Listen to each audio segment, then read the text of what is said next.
Near mint condition, the home of collected editions. That cover's so awesome. Absolute format is the best way to own this store. Time to empty those wallets and fill those shelves.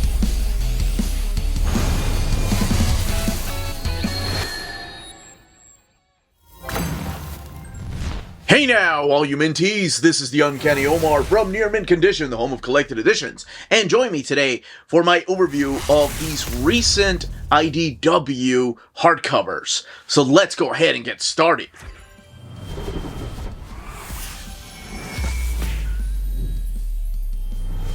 And welcome back, everybody. Before getting started, a big thank you to the folks at IDW for sending us copies of these hardcovers.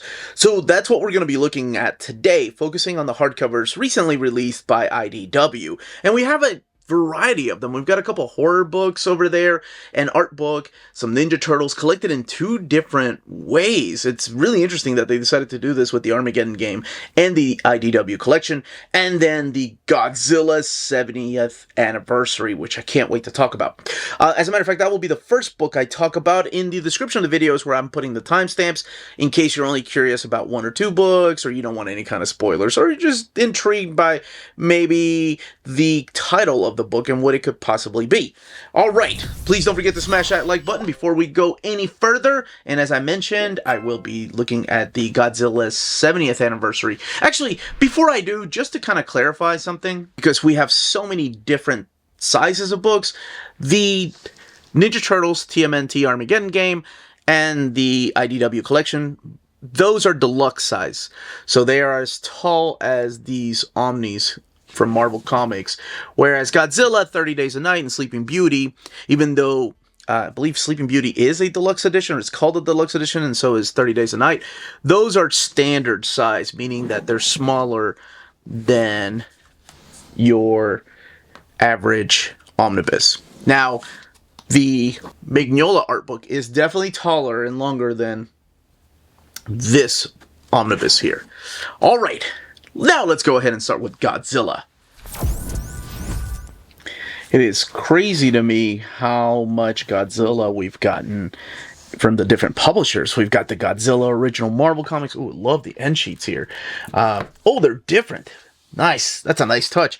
We've got the Godzilla Justice League from DC Comics. We're getting Godzilla versus the Marvel heroes. It's so weird. And then IDW still cranking out these wonderful collections. This is the Godzilla 70th anniversary, and this one here collects just a different array of stories, some that you've probably seen in other collections, the library editions or Best of Godzilla, but they are by different creators. I love this one here, the Half Century Boar, a take on the Half Century War, also done by James Stokoe, doing the entirety of the story, including the lettering. Contagion by Dan Didio, Joelle Jones. I'm going to talk about a couple of these, like maybe In the Darkness. I thought that was an excellent one by E.J. Su. And then they actually give you a couple of different stories from the miniseries that Godzilla's had over the years. So that's what collected in here, and it is 200 pages and retailing for $29.99. This is a take, a spoof, if you will, on Stokoe's Godzilla Half-Century War, which to a lot of people is the best Godzilla comic. Like, I think a lot of people hold it as the very best, and it's about one man's obsession with the character of Godzilla throughout the different eras. And not all of it, of course, taking place in Japan. But this is a spoof on that, still with some great artwork by James Stokoe. So most of these, of course, are stories about Godzilla, and there's other monsters that show up through here. There's this one here by Matt Frank is killer. This one's kind of written like a poem about this little girl that is not obsessed with Godzilla, but just infatuated with the amount of just horror and damage that the creature brings. This is the one that I really like, Godzilla in the Darkness. This is by E.J. Su. Takao is a small boy who's afraid to go upstairs on his own. when his mother sends him up there. So he has these visions. Maybe it's a dream, maybe it's a nightmare. And most of it, yes, no dialogue. It is just Godzilla chasing Takao while his mother's downstairs. Done by E.J. Su. Now, he has worked on IDW's Transformers. He's done some work for Marvel and DC. He's just a phenomenal artist, and I love his Jet Jaguar. So there's a huge fight here between Jet Jaguar and Godzilla. So you are going to be seeing, I'm going to skip a little bit so you don't see the ending here. You are going to be seeing different monsters through here, whether it's Ghidorah or Mothra or, of course, Godzilla, and several other incarnations. There's a really cool story in here. I don't think I've read Legends. I've seen this one before. I've read it before. It's about this guy's definitely obsessed with Godzilla and just wants to climb him at his old age. And what ends up happening when he fights a giant spider monster, Godzilla in Hell. This is the James Stokoe part, so it's not Godzilla in Hell in its entirety. But there is a Godzilla comic in here that I found really interesting because that's a time travel one. That one's so cool. This is the one I was talking about, the Rulers of Earth. And it is Godzilla versus Godzilla, but it is the new Godzilla versus classic Godzilla here. So I thought that was a cool little twist to that story. In the very back, you're going to see some variant covers. Let's actually look at some of those right here. Adam Gorham, Frank, Jeff Zorno, Tom Whalen. I like Tom Whalen's. Kind of remind me of like Mondo prints. Arthur Adams, who's a huge fan of kaiju. Ryan Brown. There's some killer artists here that I would love to see their take on Godzilla. Now, again, the book has 200 pages. It is printed in this thick, glossy paper stock, and it is sewn binding. Now, this one is the size of the Godzilla by James Stokoe Deluxe Edition, but it is a standard size. Sleeping Beauties. This is the Deluxe Remastered Edition. And again, it is the size of a standard hardcover. It is based on Stephen King, or it's an adaptation of Stephen and Owen King's novel. I've never read the novel. This is my first time actually even knowing about this book, but this collects the 10-issue maxi series of Sleeping Beauties. It is a really cool premise. This one definitely has some mature themes, though. This is 280 pages. So the premise behind this one is interesting. This is the story of this strange woman that we meet at the very beginning that is awakening in the woods. And she ends up just going into this meth head's little trailer and end up killing them. Again, mature themes. But what is happening is that this world is affected by the Aurora flu. And what the Aurora flu is doing is it's putting women to sleep. And they can't get up.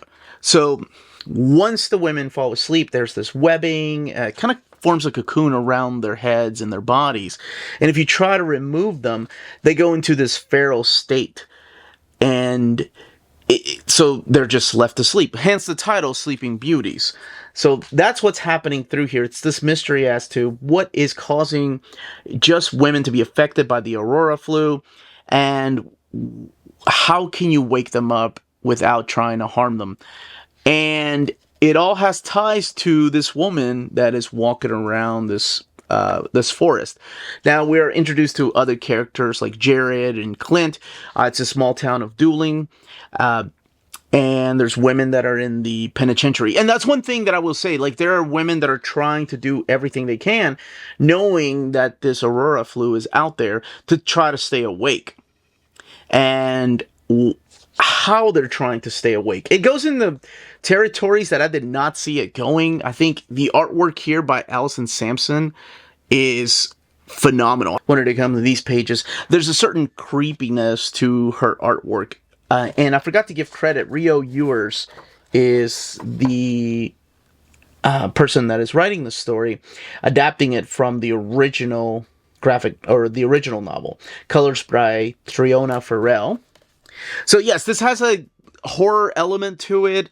It's got, like I said, mature themes, because there are people that aren't, well, for lack of a better term, they're not the best people out there. They're definitely not trying to help anyone but themselves. And you are going to find some horrible men here that are trying to take advantage of the fact that these women are asleep. And the things that the women are doing to try to stay awake is really creepy too. And how does it all tie into that lady that was walking around at the beginning, coming out of the forest, that doesn't seem to be affected by this aurora flu. She just seems to go to sleep and wake right up. So, very interesting, and something like, yeah, I don't know how big the novel is, but it was handled really well in 10 issues here. All the way in the back, you're going to see some of the covers by different artists. Jen Woodall, you saw some Peach Momoko there. I think this was actually released in a series of 2 trade paperbacks, if I'm not mistaken. I remember Maddie having one. But yeah, if you like horror in your comics, this is the one. Well, maybe this one and the next one before... Well, actually, let's... 280 pages. And retailing for $33.99, printed in this thick, glossy paper stock.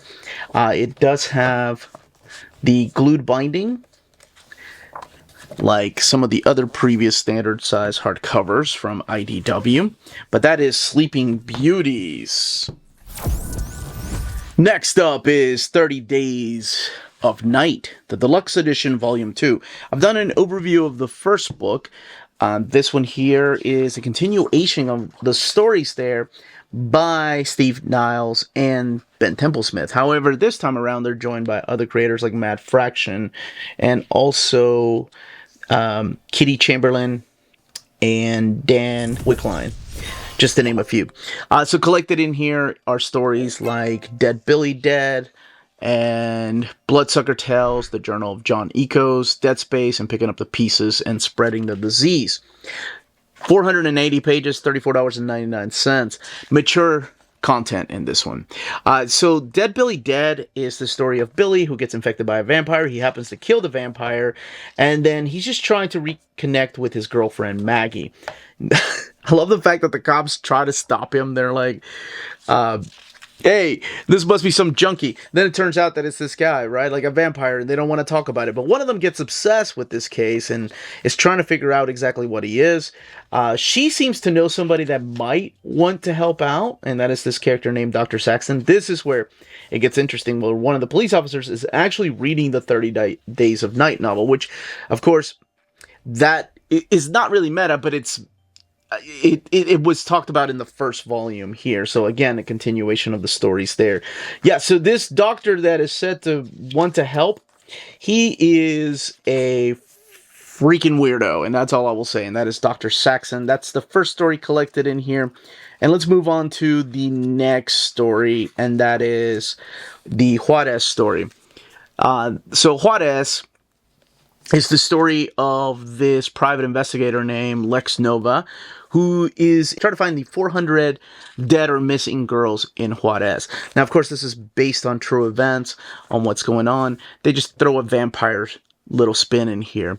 So it's a group of vampires that call themselves the Zero Family Circus, could be behind the disappearance of these girls. And then, of course, some of them turning into vampires and the horrible things that they're doing to some of these poor girls. And the mystery deepens, and you get to see just how good of a private eye this Lex Nova is.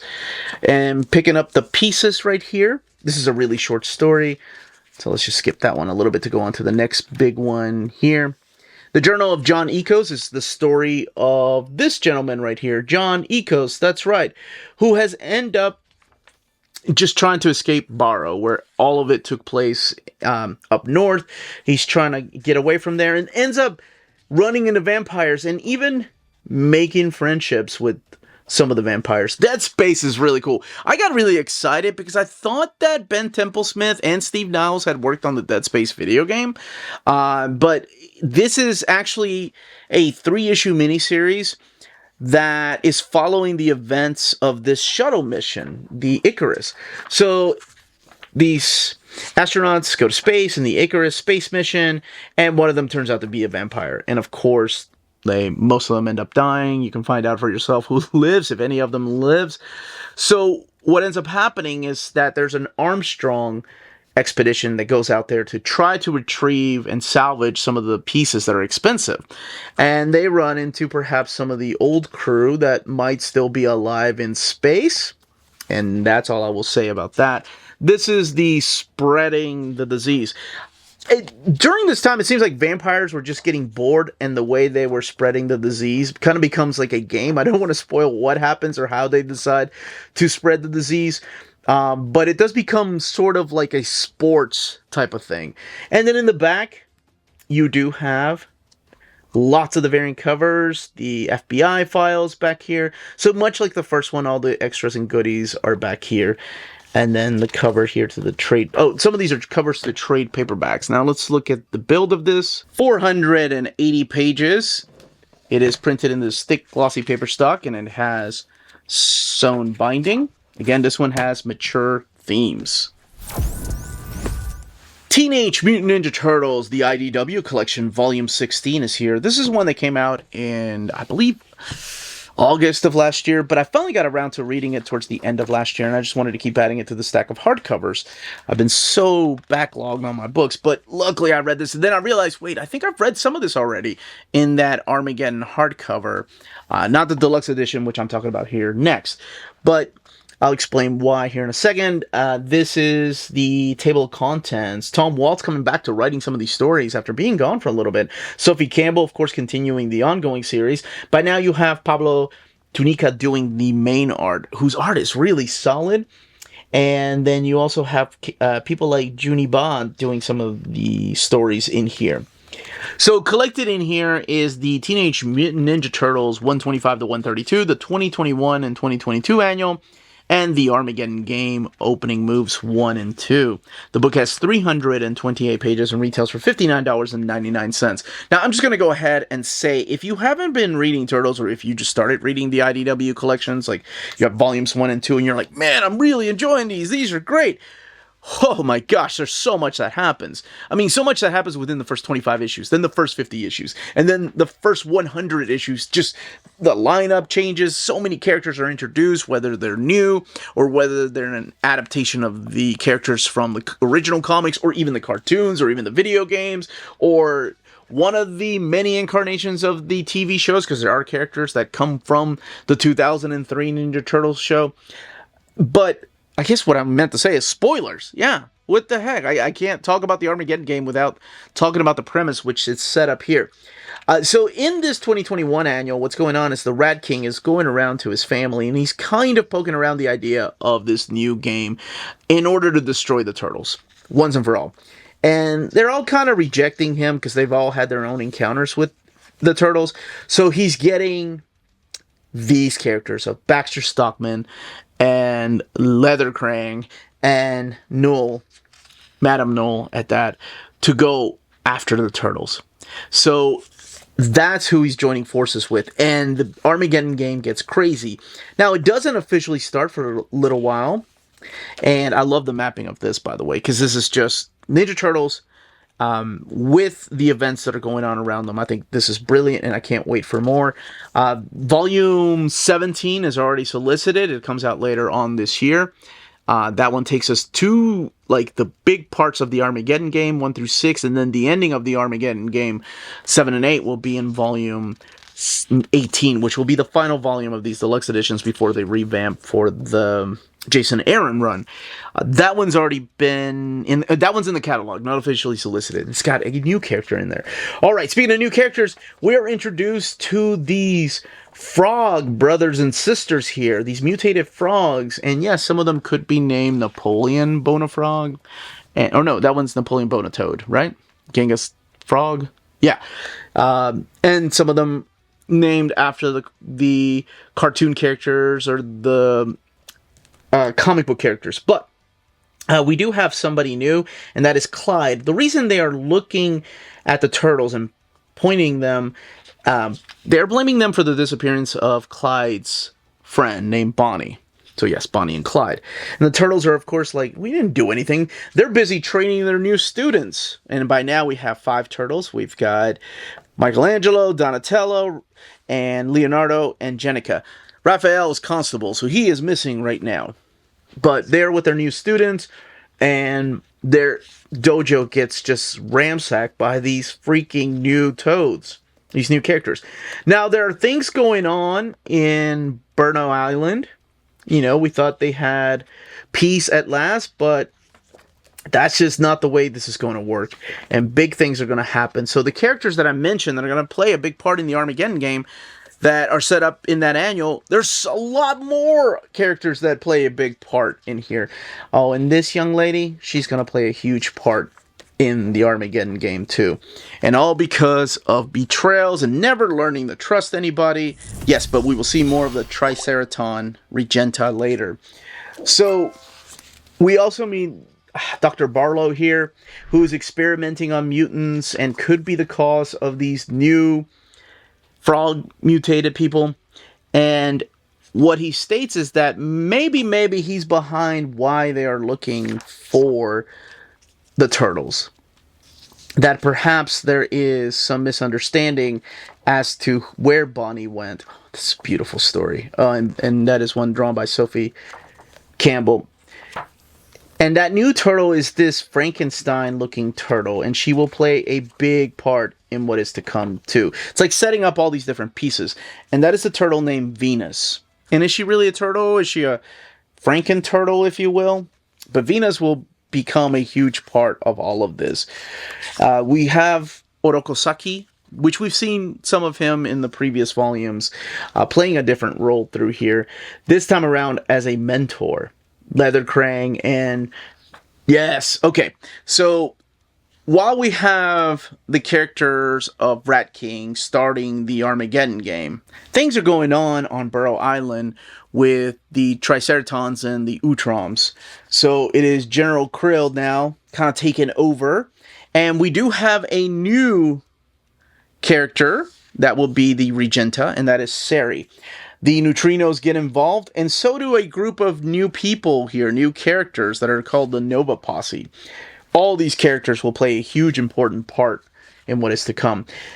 Now, this is broken down by the Armageddon game opening moves. So we do have the opening moves in here, the first 2 issues collected, and this is kind of setting the stage. And what it is, it's the story of both Shredder and Kitsune, doing a deep dive into the characters of Krang and the character of Baxter Stockman. Just try to see exactly how they work and what exactly their past holds that they can use for this future war that is to come.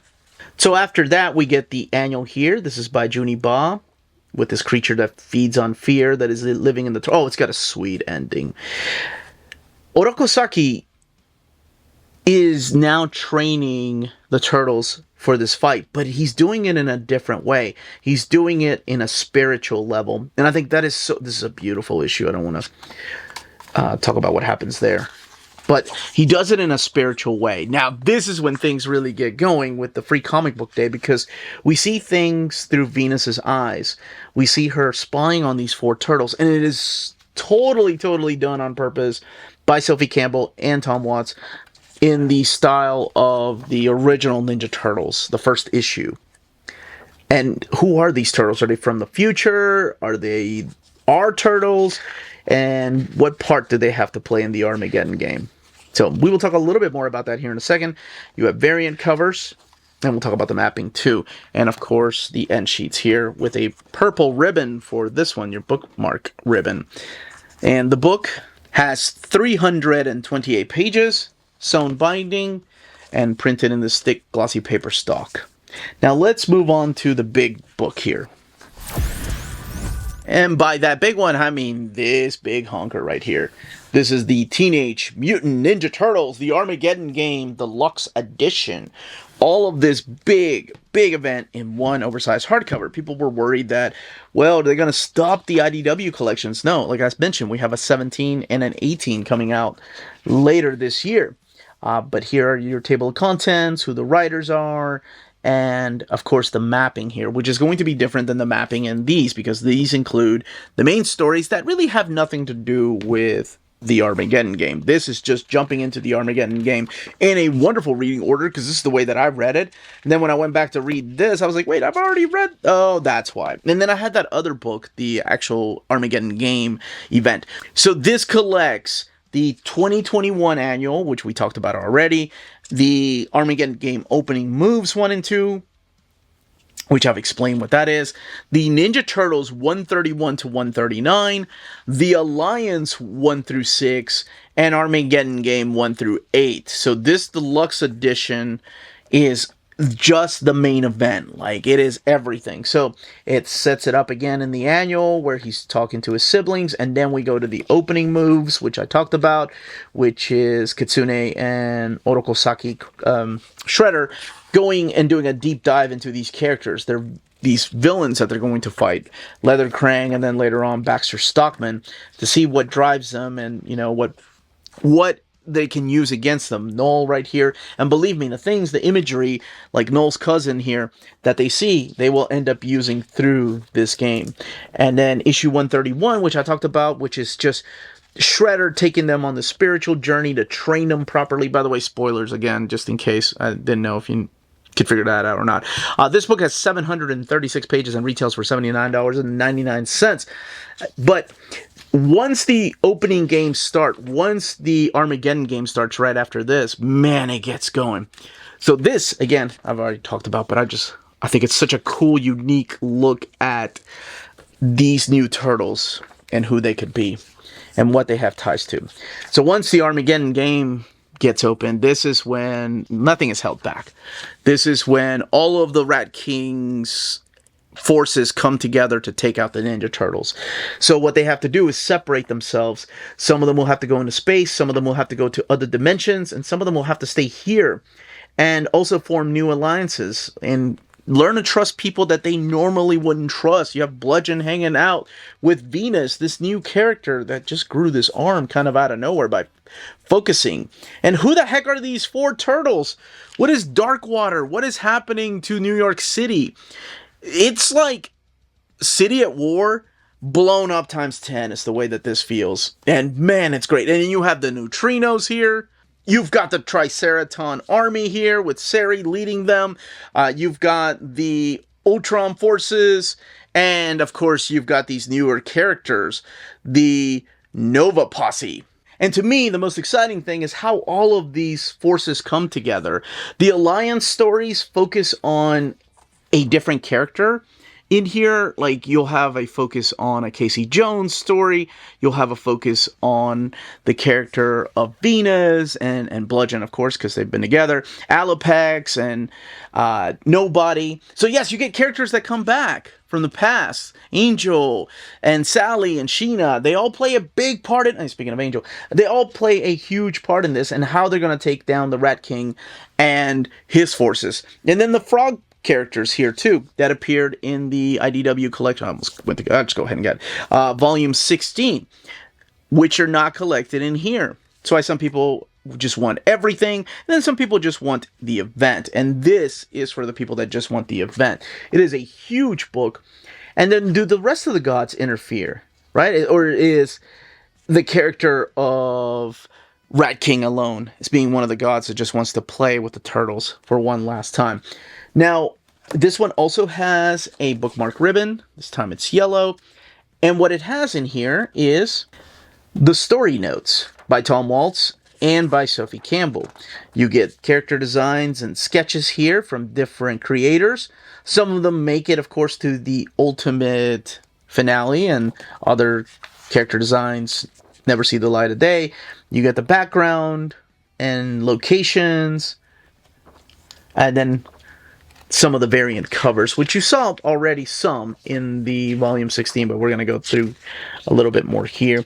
Some of these artists had drawn turtles in the past. Some of them had never drawn them. Well, I guess not professionally. I don't want to say they've never drawn them. There's connecting covers here. Man, Casey plays a big part. And it's good to see April being a part of this too. Rocksteady and Bebop. And then some surprising allies that come. And how much of a part does this Triceraton play? Especially when you got Krang and Krill like fighting against each other. Oh man, it's just a solid read. Alright, now let's look at the binding. 736 pages printed in this thick glossy paper stock. And it is sewn binding. There is a little bit of gutter loss in this one. compared to the Deluxe edition, the IDW collection, but not by much. And as I mentioned, the volume 17 and 18 will have the stories that are collected in here intertwined with the stories from the ongoing Ninja Turtle series as well. So it'll be mapped a little bit different than this one here. Last, but absolutely no way least, is the Hell, Ink, and Water, The Art of Mike Mignola hardcover. This is a really interesting book, and it has only 96 pages. There is a 64-page art catalog, and then there's 31 new watercolors by Mike Mignola. And these were showcased at his gallery, which is the Philippe Labonne Gallery. And I actually got to attend that while I was at New York. And the New York Comic Con was amazing, but the things I did outside of the convention and getting to meet Mike Mignola was just one of my dreams come true. One of my artists that I loved so much since I saw some of his early work at Marvel Comics, and then of course he blew up with Hellboy, but I mean long before Hellboy. This right here is the picture that was actually where it's my favorite picture he had in his gallery. So I took a picture with myself and, well, I didn't. The Astonishing Melanie did, with myself and Mike Mignola, just grinning away that I got to meet one of my heroes, and it's next to one of my favorite pieces. But this is from Hellboy #2. So, yes, this is from his gallery. Some of them are new. Some of them are covers and internal artwork. And it is just a beautiful collection for anybody that is a Mike Mignola fan. And yes, at the gallery, you could have bought some. And no, I did not buy any. Outside of my price. I think everything was outside of my price range over there. But that's okay. I got to absorb them, if you will. Just like going to a museum. To me, it was like going to a museum. My wife we went to the museum to go and see the Starry Night, Van Gogh's Starry Night. My wife stayed there, I don't know, 30 minutes just looking at it. Not moving. It was wonderful. Yeah, this was kind of like me seeing that. A lot of these pieces, a lot of these characters, and just looking at, oh man, just being able to look really close up at his artwork, and then going in the back where they actually had some of the pieces that were being scanned. It was amazing. It was an experience. Coming back, this is the Red Sonja piece, by the way. Coming back, of course, was a nightmare for me in my personal life with everything that happened with my dad. But this was definitely a highlight of being up there. So you do have some black and white original art here before it was colored, and then a lot of the watercolors that are in the very front. And then in the back, by the way, I forgot to even mention this, there is a foreword here by Philippe Labonne talking about how much of a privilege it was to have the gallery, and somebody like Mike Mignola really deserves it. And these are some of the sketches right here. Just done in pencil, and then some in ink. And then the bio on Mike Mignola. Again, this is only 96 pages, and you saw how big it is. Sewn binding and printed in this thick, glossy paper stock. And for something like this, you need thick, glossy paper stock, but there is a little bit of bleed through still happening. I do have to point that out. Not very much, but it is there. And that, as they say, is that. If you're interested in any of these hardcovers, don't forget to check out our sponsors. If you're in Europe and you're interested in buying these books, definitely check out Walt's Comic Shop in Berlin, Germany. They have the cheapest pre-order prices, flat shipping rate of €12 for all EU countries, emails answered within 24 hours, waltscomicshop.com, and you can use the code nearmintcondition at checkout and get free shipping for all EU countries with your first order over €40. That's Walt's Comic Shop, your reliable source for omnis and premium collected editions in Europe. Ding! CheapGraphicNovels.com, your online home for graphic novels and collected editions up to 50% off cover price. They have excellent shipping and prompt and helpful service. Check out their bargain deals for up to 90% off cover price. And don't forget that CGN also takes pre-orders. That way you don't miss out on the hottest releases. And they are currently running a special promotion for you Minties. If you're a first-time customer, after receiving your order confirmation email, reply back to that email and let them know Near Mint Condition sent you their way. They will then apply a free shipping promotional credit to your next order in the US. Cheap Graphic Novels, your source for the hottest books with the kind of deep discount, quality shipping, and customer service that will keep you coming back for more. And that was the page count, the build, and content of each of these hardcovers. Let me know in the comments down below if you are picking up a certain series, like the Teenage Mutant Ninja Turtles, or you get everything Godzilla, if you've never read 30 Days of Night, or Sleeping Beauties, if you enjoy horror books and those intrigued you, and then of course, do you collect art books, like the Hell, Ink, and Water, The Art of Mike Mignola. If you have any questions, leave those down below. Don't forget to smash that like button, subscribe, and ring that bell for notifications. Everyone, stay healthy and safe out there. Much love.